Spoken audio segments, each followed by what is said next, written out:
Do you find yourself struggling on doing your assessment? Well, stick around for these tips and tricks to make sure that you know how to do a great assessment on your patient every time. My name is Chance and I'm a nurse educator here at NRSNG.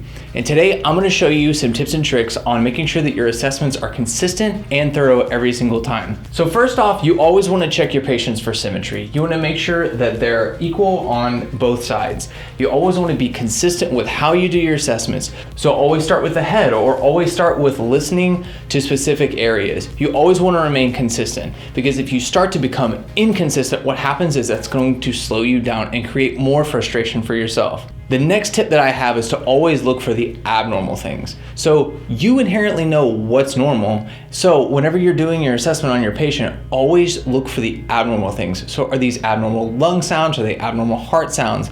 Are there differences in the way that a patient maybe blinks or speaks? You can always look for those abnormal things and identify those. By focusing on these abnormal areas, it allows you to focus your attention on things that may need a little bit more nursing care.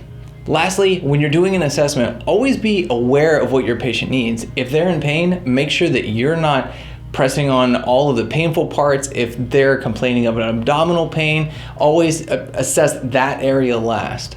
Doing your assessment is extremely complicated. It's very time consuming, and you need to make sure that you practice these tips and tricks to make sure that you are on your A game. But there's more to health assessments than just tips and tricks. I encourage you to go over to nrsng.com and go check out our courses on not only the 5-minute health assessment, but the complete health assessment that'll give you some insight into what you need to know for your patients to make sure that you're getting the big picture.